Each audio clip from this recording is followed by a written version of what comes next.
Hey everybody, it's Jason Blaha here, and today I thought I would chat with you guys and gals a little bit about something that seems to be lost in history. You know, they have these topics of obviously powerlifting, because powerlifting became a sport in the 60s, the 1960s, to where the three power lifts, the squat, bench, and deadlift, were recognized as their own form of competition, and then it became an official sports federation in 1972, like when the IPF was formed. You know, that's when it really became an official, hey, we have powerlifting, you know, the International Powerlifting Federation. But in the 60s, it already was becoming formalized to where there were meets already happening that were the squat, bench, and deadlift that came out of the odd lifts thing. You know, and in the 50s, I think it was the 50s, you know, we had weightlifting was already well established at that point itself, the Olympic lifts as its own sport. So, you know, when you look at that history and then you realize that a lot of it came out of bodybuilding, and all the early bodybuilders did this idea that this is not part of bodybuilding is really rather extreme. And the reason I say that, you know, because again, people try to separate like, oh, maxing on a bench press or a deadlift. That's not any part of bodybuilding, but it is historically a part of bodybuilding. Where do you think this idea of maxing on these things came from? It was part of that whole lifting culture.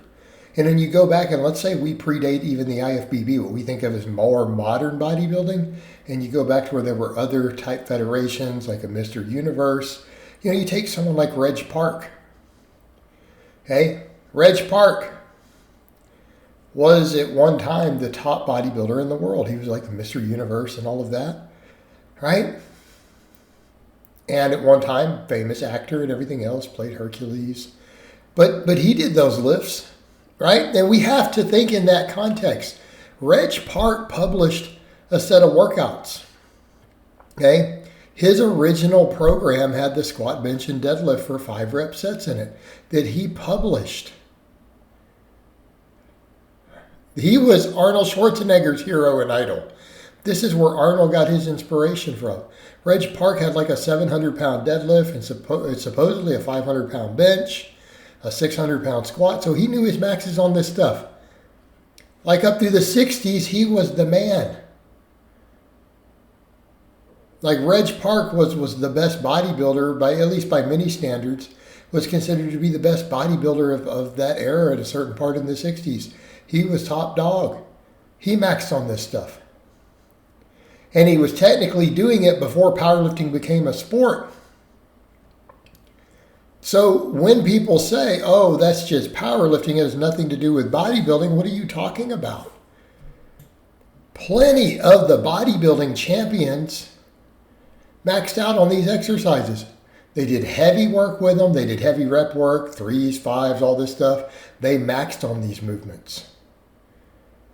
So if you go back to the 60s, before powerlifting even became an official sport, and the top ranked bodybuilder in the world maxed out on these 3 lifts, its roots are very much in bodybuilding. The same thing, the guy wrote 5x5 programs and published them to where the squat, bench, and the deadlift were all done for 5 sets of 5. This was like 60 years ago. This was done before powerlifting was a sport. So how can anyone stand there and claim it's not always been part of bodybuilding? Bodybuilders were maxing on the 3 powerlifts before powerlifting became its own official sport. It was just part of the culture. It was part of their training. It was part of their way of life. And that continues up through even the more modern era. You go take Arnold. Arnold maxed on the squat, bench, and deadlift. He competed in powerlifting at one time. Okay, he had a actually respectable deadlift.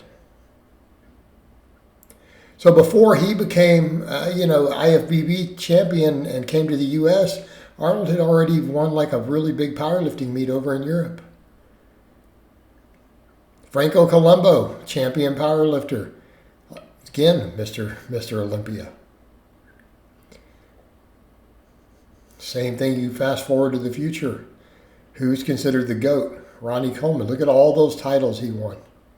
Look how many Mr. Olympias he won. You guys not remember him doing these on his Olympia training. I mean, remember that deadlift he did, that video that got put out, him doing 810 for a double on the deadlift? He's like, I'm like 2 weeks out from the Mr. Olympia. It's like nobody else is doing this, none of my competition. It was part of his contest prep. He literally did it in his final peak for the Mr. Olympia. Doing an 800-pound deadlift, 810. Ronnie is considered by many to be the GOAT. How then are we going to stand here and claim that this is not part of bodybuilding?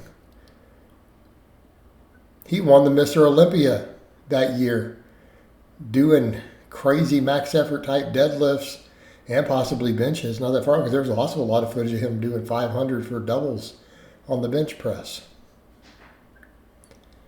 So again, when people say this is not bodybuilding, how is it not part of bodybuilding? How is it not bodybuilding training?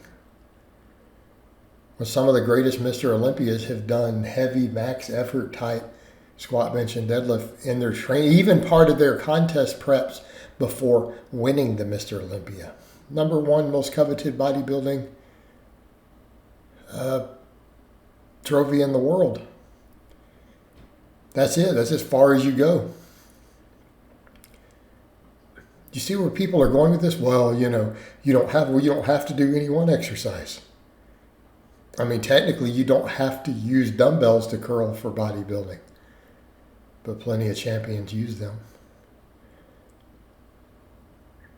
And are we going to pretend there's not benefits to these big movements, the muscle density and everything that they add?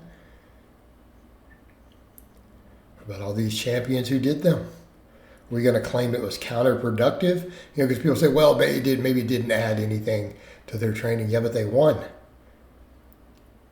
So then it was wasted effort that was counterproductive if it doesn't add anything, because it takes a fatigue toll.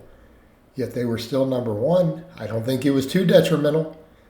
Guys are doing it and winning the best bodybuilding spot in the world.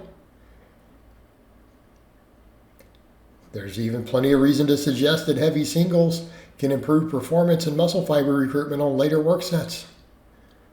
Well, if that's the case, then isn't there a hypertrophic benefit? Potentially. But again, how many of the greats used them as part of their training? It's always been part of bodybuilding.